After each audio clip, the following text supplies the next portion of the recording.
Okay, so today we got another classic Dana White live stream where he announced some fights, alright? And this shit is an April Fool's joke, right? We got Merab versus Sean. It has to be a joke, right?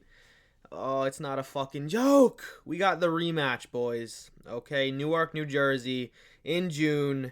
Merab versus O'Malley 2, where Merab has defended his title while O'Malley sat on his ass and done nothing. Okay, I already know this is going to be a very controversial, like, 50-50 fight where some people think it's fine. It's like, dude, it's a fun fight, man. Just let the rematch happen. And then the other half of us are actually, like, have brains and we realize that this is a stupid fucking fight where the first fight sucked and Sean O'Malley's done nothing but sit on his ass and drink THC and has not deserved this fight at all. Okay, he doesn't deserve it at all. This fight should not happen, but I'll still be there watching it. And I am someone who thinks O'Malley did the best out of anyone so far against Merab. Okay, I think he has the best chance of anyone in a rematch to KO him in the first or second round and find that shot. Okay, he has the best counter striking in the division, probably the best striking. He knows how to find people's chins very well. He has a good chance at it, okay? But it doesn't mean I want to see the fight.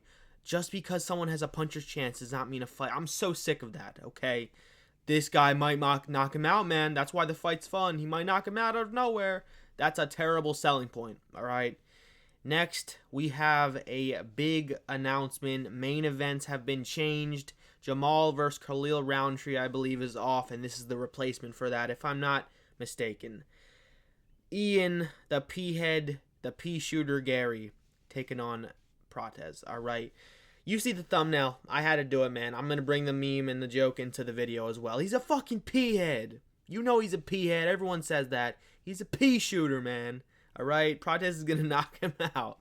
You know what? To be honest, this is a very good fight, okay? This is a 50-50 fight because I do think all the cigarettes, all the alcohol, all the degeneracy will catch up to Prates very soon if this dude has to go into a third, fourth, or fifth round. Okay, he's fucked.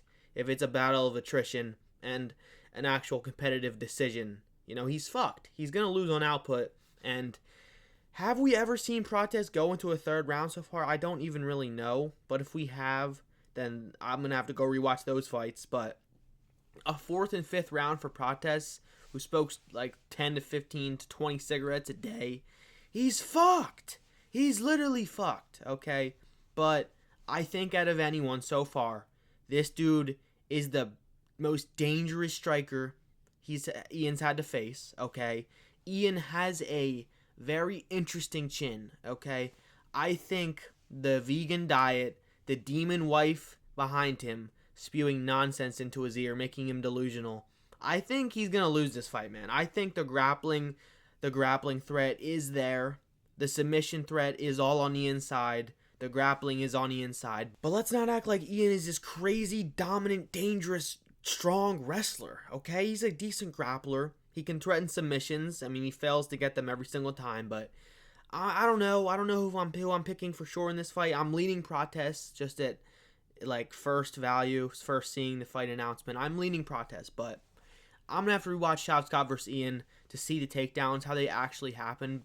Because from what I remember, like, Ian didn't really shoot takedowns. He doesn't really have good takedown entries. He doesn't have takedowns, okay? From what I remember, Shavkat would initiate a clinch, and Ian would just get the better of the clinch and get the better of the scramble, and when they would fall down, Ian would end up on top because he's just a better scrambler than Shavkat and his fucking old man block hips that Shavkat has somehow, okay? I think his wrestling will fail him here. I don't think he's that good of a wrestler, okay? And there's no way this vegan diet eating motherfucker, this pea-head, is gonna end the Fighting Nerds run. There's no way. There's no way Ian Garry gets to do it, alright? And I know, like, I'm hating on Ian a lot here. I do respect Ian Garry a lot. I really do. I don't like a lot of things about him. And I'm kind of annoyed that we all have to all of a sudden like him because he went to a close fight with Shavkat. I almost beat the Boogeyman. No, okay? You lost to the Boogeyman. You lost to him fair and square. And this dude was calling for the title shot over JDM. Fuck that. That was idiotic from him. But yeah, I mean, like, I don't hate him as a fighter, but I hate him as a person, and I'm allowed to do that. That's completely fair. All right, he's annoying. He's annoying to listen to. He promises and under-delivers every single time. He's on like a 3 or 4 decision streak where he promises to knock them out every time. And he's promising the same thing on social media already. He's promising to knock him out. Dude, you're not a knockout artist. I'm sorry. I was very sad when Jeff Neal vs. Prates got canceled, but to be honest, I'm not sad anymore, okay? This is a very good fight. This is probably a better fight. More on the line, more at risk, higher in the rankings. Obviously, if Prates gets a win over Ian, he probably only needs one more win for a title shot, which is insane to think about, because he just beat Magny, who I'm sick of everyone at 170, every prospect just getting fed Magny, and then after one more win or maybe 2 more wins after that, they get a title shot.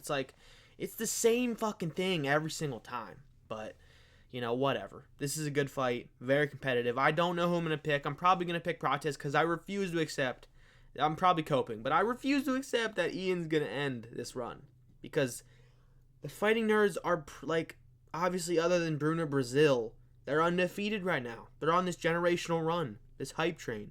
I refuse to believe Ian Garry will be that guy to end it, okay? He has the grappling, but, I just don't really see that wrestling. He has the jiu-jitsu, but I don't see the wrestling being as dominant, okay? Prates has good grappling. He's kind of skinny and a little weak-looking, and I feel like he'd be pushed over pretty easily for some strong, fast, explosive wrestlers, but Ian's not that guy. Next, we had Pena versus Harrison announced. Man, what a fight, man. This is crazy. To be honest, it could be worse. Obviously, we're all excited to see Harrison and how far she can go, but, I just feel like she's gonna win. I'm seeing a lot of people being like, I don't know, man. She's tricky, and Harrison could gas after a bad weight cut or something, or she could miss weight, and, I don't fucking know. I don't know. I don't really care, I'm gonna be real. It's women's MMA. I do care, because maybe we could see Nunes come back and try to get her belt back if Harrison were to get the belt. So I care in that aspect, because Nunes is actually fun to watch. I mean, basically because she's basically a man, but yeah, it's a cool fight. It's a good co-main event. It is. I wanted to go to this Noir card. I'm gonna be real. I'm not too far, so I'd like to go to this card. I feel like they're gonna make this fucking card dog shit. I feel like it's gonna be so dog shit because they didn't announce any featured fight, any fights that are gonna be on the undercard at all. I feel like they did that because they don't have anything for us. Either they don't have anything for us yet at all, or they just have shitters ready, and they don't really want to announce shitters on a live stream to get people to just complain, because we're going to complain about shit fights, okay? We're allowed to. So, I'm scared for this card, 316, UFC 316. I'm scared for it because as a main event, I will not be that hyped for Merab vs. Sean. As a co-main event, it's women's. So if there's not a good featured fight or a good 2, maybe even 3 strong fights on this main card, this could be a very bad card, at the end of the day, because I feel like with 2 title shots on the line, it gives them an excuse to just not stack it as much, which I hate that shit. Just because it's a title shot doesn't mean it's a good fight. Just because a belt's involved does not mean it's a good fight. If it's not a fight we care about, if it's not a fight that makes sense, if it's not a fight that's been earned and has a good build-up, it won't be that hype. But yeah, let's be real, guys. We don't need to see O'Malley versus Merab again. We could have had Merab versus Pantoja to have a fun little super fight. I mean, not really a super fight, but a fun little champ attempt for Pantoja, who deserves it. Probably the most deserving champ right now. The most deserving champion to go for champ status. Okay.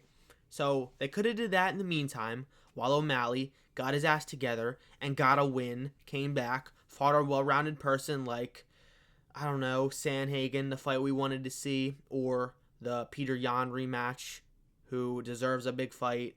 But he's probably going to get Umar in Abu Dhabi because I think there's a fight night that's getting scheduled there, and it's probably going to be that. So that sucks. Like, that really sucks, man, for Peter. He does not deserve that shit. He's probably going to get grapple fucked and lose. But yeah, we should have had O'Malley fight for a title shot. We should have had him fight for his right to get a title shot. He doesn't deserve a title shot. He didn't even have a reign, barely. He beat Cheeto, which was a very easy cherry-picked matchup for his first title defense. Yeah, like, the UFC, man, they're fucking folding. They're really turning into boxing. They're not giving us, the fans, what we want to see, the fights we want to see. We might not get Tom Aspinall versus John Jones. We might not get Taporia versus Islam. We're getting Sean versus Dreykus, a fight we never wanted to see. We're getting this now. It's just, like, I can't think of any other examples, but there's definitely more examples. Man, like, I'm not saying they have to listen to other fans every single opportunity, because we don't always know better, but we're the ones fucking buying the pay-per-views. We're the ones watching. We are the sport. We, like, without us, there's no sport, okay? So maybe give us what we want to see, not O'Malley getting free title shots that he doesn't deserve, all right? Have him fight a contender, a well-rounded contender that proves he actually has gotten better with his grappling, is going to have, like, a better chance against Merab. It's going to be different, you know? He can win a good, like, competitive decision and not just have a puncher's chance in the first or second round. I hate that. But yeah, those were the announcements. Not really much, to be honest. I mean, 3 fights, you know, it's not much, but Dana, I mean, at least he didn't do no cringe April Fool's joke. Maybe this really is an April Fool's joke. I don't think so, guys. I don't think so. April Fool's is kind of cringe now, so I'm glad they didn't do anything like that. I don't think they really ever have, even though the UFC is getting very cringe at times with its challenges on fight week where they have the fighters do cringe-ass little, like, try not to laugh challenges and stupid-ass stuff to try to sell the fights, and, oh, it's so goofy and fun. Like, dude, the UFC is becoming Disney Channel. I hate it. I hope our sport is fun and good and cool, and they give us what we want for at least a couple more years, because, dude, I know a lot of people say Dana needs to just quit and, like, retire and let Hunter take over, but, you know, I don't know, man. I'm scared for when Dana's going to leave. I'm scared for the future of this sport at this rate. But, yeah, whatever. Those were the fights. I just wanted to talk about them, give a early look, my reaction. I know no one cares probably, but hey, you know, these are fun fights. Wait, no, they're not. What am I saying? Okay, these are depressing times, okay, when we should be getting other hype, fun announcements like Ilya versus Taporia, like John Jones versus Aspinall, super fight announcements. Instead, we get these disappointing announcements. Okay, that's it. I'll see you guys in the next one.